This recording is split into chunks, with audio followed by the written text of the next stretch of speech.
बिस्मिल्लाहिर्रहमानिर्रहीम। अस्सलाम वालेकुम। मैं समी इब्राहिम हूँ। आपको इस्लामाबाद हाई कोर्ट में आज जो टाइम मैंने गुजारा, मैं आपको ये बताता हूँ कि ये अदालत इंसाफ नहीं दे सकती। इंसाफ का कत्ल यहाँ पर हो सकता है, इंसाफ के नाम पर कोई जालसाजी की जा सकती है, लेकिन इंसाफ नहीं मिल सकता। सबसे पहले तो आपको कहानी सुनाऊँगा लार्जर बेंच की, जो जस्टिस कायम मकाम चीफ जस्टिस जो हैं सरफराज डोगर, अरबाब मोहम्मद ताहिर और आज़म ख़ान, 20 केसेस लगा दिए गए वहाँ पर जो इमरान ख़ान से मुलाकातों के मुतल्लिक थे, जिसमें हमारी पिटीशंस भी थी कि जो हाई कोर्ट का ऑर्डर है बीइंग बोनाफाइड जर्नलिस्ट कि जाके हम कवरेज करें, जेल हुकाम उसको डिनाई करते हैं, उसको भी उस लिस्ट में डाल दिया गया। जब आज समाअत शुरू हुई तो वकीलों का एक रश था, पीटीआई के वकला भी थे वहाँ पर, जो उनकी जो गुफ्तगू हुई, जो उनके लिए जो ऑर्डर हुआ, पहले तो आप वो ऑर्डर सुन लें कि पीटीआई के लोग अब इमरान ख़ान से मिलके जो उनके फ्रेंड्स हैं वो बाहर आएंगे तो वो कोई सियासी बात नहीं करेंगे, मीडिया से गुफ्तगू नहीं करेंगे, और इस बात को पीटीआई ने एक्सेप्ट कर लिया। ये बेसिक फंडामेंटल राइट्स की वायलेशन है। फ्रीडम ऑफ एक्सप्रेशन हर पाकिस्तानी का हक है, जो कि उसको आईने पाकिस्तान ने दिया है। लेकिन लार्जर बेंच ने ये कहा हुकूमत की और जेल सुपरडेंट की इस्तदा पर कि जी बिल्कुल ठीक है, ये जो जुमेरात को मुलाकातें नहीं कराई जा रही दोस्तों की जो पार्टी लीडर्स थे, क्योंकि हुकूमत ने कहा कि वो बाहर आके सियासी गुफ्तगू करते हैं और ये वो नहीं कर सकते सियासी गुफ्तगू, तो अदालत ने ये बात तस्लीम की। मुझे नहीं पता ये कौन से कानून के तहत इन्होंने ये बात तस्लीम की कि ये फंडामेंटल, और इनको ये नहीं नज़र आया कि ये बेसिक फंडामेंटल राइट्स की खिलाफ वर्जी है। लेकिन जनाब, और फिर पीटीआई ने इसको एक्सेप्ट कर लिया। उनकी अपनी को मजबूरी होगी, ज़ाहिर है पार्टी लीडर्स मुलाकात नहीं कर पा रहे, तो उन्होंने कहा चलें इस बहाने वो मुलाकात कर लेंगे। लेकिन जो कुछ भी हुआ वो शर्मनाक था। इसी बीचों बीच मैंने और मेरे वकील ने हमने ये कहा कि जनाब हमारा केस मिलने का नहीं है, हमें तो जो हाई कोर्ट का एक ऑर्डर है कि मैं एक बोनाफाइड जर्नलिस्ट हूँ और मुझे ट्रायल कवरेज की इजाज़त होनी चाहिए, जेल हुक्काम मुझे ये डिनाई कर रहे हैं, तो इस पर हमने कंटेम्प्ट फाइल की है, तो हमारा केस मुलाकातों का नहीं, उससे मुख्तलिफ है। तो उन्होंने कहा जी हाँ 1 बाय 1 लेंगे, लेकिन हुआ नहीं ऐसा। जब पीटीआई का केस डिसाइड हुआ, हम चीखते रहे, हम वहाँ पर, मेरा वकील बोलता रहा एक्सक्यूज़ मी, लेकिन सरफराज डोगर को पता था इस बात का, जस्टिस सरफराज डोगर को, अरबाब मोहम्मद ताहिर ने भी ये बात सुनी थी हमारी, आज़म ख़ान ने भी हमारी बात सुनी थी, लेकिन आप यकीन करें उन्होंने दे डिड नॉट पे एनी अटेंशन, और हमारा केस सुने बग़ैर, विदाउट हेयरिंग आर केस, उन्होंने कहा कि बस ये एक ही जजमेंट है और ये सारी पटिशन्स डिस्पोज ऑफ। मुझे बताइए कि ये इंसाफ देगी ये अदालत? और जो बैठे हुए लोग हैं, क्या ये जज कहलाने के हकदार हैं? मुझे कोई परवाह नहीं है।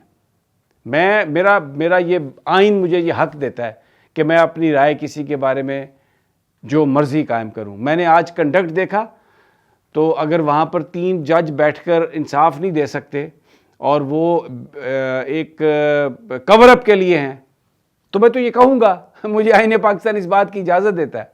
फिर और सुन लीजिए, वहाँ पर अहमद दुरानी साहब की जो वालदा हैं वो भी मौजूद थी, उनके आंसू भी मैंने देखे, वो रो रही थी, उनको भी मैंने देखा। उन्होंने कहा मेरे बच्चे उठा के ले गए हैं, जो इंजीनियर थे, जो बाहर नहीं जाते थे, जो कहते थे कि नहीं ये हमारा मुल्क है, तो उन्होंने कहा कि वो मेरे सामने मेरे बच्चों को ले गए सिर्फ इसलिए कि उनके पास बंदूक थी, इसलिए सिर्फ कि हौसला बरदार थे। और क्या कहा राजा अमीन मिन्हास ने, आईजी से कहा कि रिपोर्ट दें। तो जो ईमान मज़ारी हैं, जो अहमद नूरानी के जो भाई हैं, जो फैमिली है उनकी, वो वकील हैं, उन्होंने अदालत से कहा कि जो पुलिस है वो तो, हमारा तो ये अंदेशा ही नहीं है कि पुलिस ने, हमारा तो ये शक ही नहीं है कि पुलिस ने उठाया, वो तो नामालूम अफराद ले गए हैं, उनका इशारा एजेंसीज़ की तरफ था। उन्होंने ये डिमांड किया कि आप जो एजेंसीज़ के लोग हैं आप उनको बुलाएं, आप उनसे पूछें, शायद वो कोई बताएं या अदालत उन पर प्रेशर डाले। तो जज साहब ने कहा मैं वो ऑर्डर पास करता हूँ जिस पर अमल दरामद होना है, जिस पर अमल दरामद नहीं होना وہ میں آرڈر پاس نہیں کرتا. اب یہ ایک بڑا سنگین سوال اٹھا دیا جج صاحب نے. ان کو کیسے پتا کہ اس آرڈر پہ عمل ہوگا اور اس آرڈر پہ عمل نہیں ہوگا؟ کیا وہ ارباب اختیار سے رابطے میں ہیں؟ کیا ان کو بتا دیا گیا کہ اگر آپ نے یہ آرڈر کیا تو ہم اس کو نہیں مانیں گے اور یہ آرڈر کیا تو یہ مان لیا جائے گا؟ تو پھر یہ عدالت کاہے کی ہے؟ کیا پھر یہ قانون اور آئین کے مطابق فیصلے ہو رہے ہیں جو میں نے آغاز کیا؟ نہیں. کبھی آپ نے سنا کہ کوئی لارجر بینچ کیس کو سنے بغیر؟ میں جاؤں گا سپریم کورٹ، میں آخری حد تک جاؤں گا.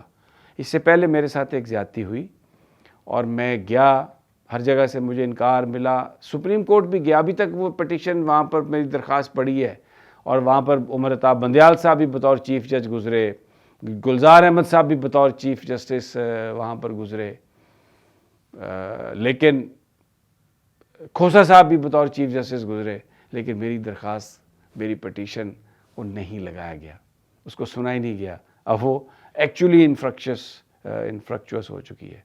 تو وہ میں نے ان کا رنگ دیکھا. اور ابھی جس طریقے سے یہ ڈیوائیڈ کر دیا گیا عدالتوں کو، لیکن پھر بھی میں جاؤں گا کہ یہ میرا رائٹ ہے.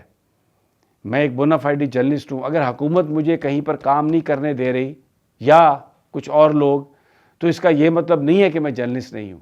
I am a journalist.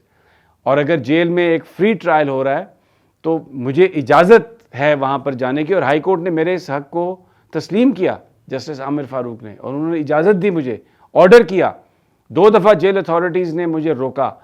پھر میں نے کنٹمپٹ فائل کی تو یہاں پر انہوں نے آ کے بیان دیے، حلف نامے دیے کہ جی بالکل ہم جانے دیں گے. جانے دیا، پھر روک دیا. اب پچھلے 4-5 مہینوں سے نہیں جانے دے رہے، درخواست بھی نہیں لگ رہی تھی.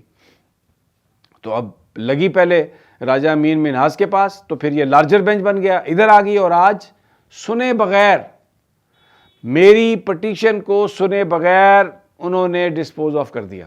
انہوں نے کہا جی بس جائیں آپ، فارغ ہیں. کبھی ایسا ہوا لارجر بینچ ہائی کورٹ کا، یہ جسٹس ارباب صاحب جو خط لکھتے تھے، جنہوں نے، یہ ان ججز میں شامل ہیں غالباً جنہوں نے خط لکھا، وہ بیٹھے ہیں ساتھ ان کے سرفراز ڈوگر کے اور ساتھ میں اعظم خان کے، اور انہوں نے سنے بغیر فیصلہ کر دیا. یہ کہاں کا انصاف ہے کہ سنے بغیر آپ نے فیصلہ کیا؟ I'll knock at the door of Supreme Court of Pakistan. I'll go. نہیں ملے گا انصاف، نہ ملے، میں جاؤں گا، آخری حد تک جاؤں گا.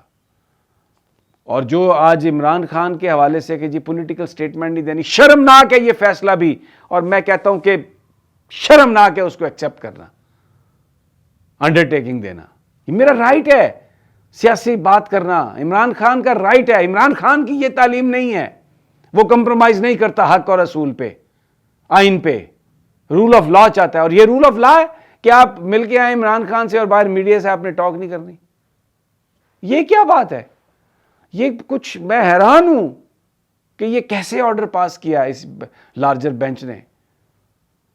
آئین کیا کہتا ہے، وہ آرڈر کیا پاس کر رہے ہیں، اور پھر یہ تسلیم کر رہے ہیں.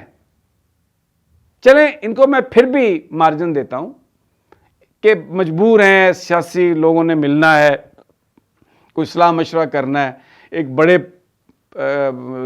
پرپز کے لیے آپ تھوڑا کمپرومائز کرتے ہیں. لیکن جس عمران خان کو میں جانتا ہوں، اس عمران خان کی ڈکشنری میں یہ کمپرومائز نہیں ہے. وہ بیٹھا ہی جیل میں اس لیے ہے کہ کمپرومائز نہیں accepted, rule of law accepted ہے. اور رول آف لا اور کانسٹیٹیوشن کیا کہتا ہے؟ ہر شخص کو فریڈم آف ایکسپریشن ہے. تو یہ کہنا کہ جی آپ جیل سے مل کے آئیں تو آپ میڈیا سے بات نہ کریں اور اس کو تسلیم کر لینا، یہ دونوں ایکٹ شرمناک ہیں، شرمناک ہیں، شرمناک ہیں. اگلی ویڈیو تک کی اجازت، اللہ نے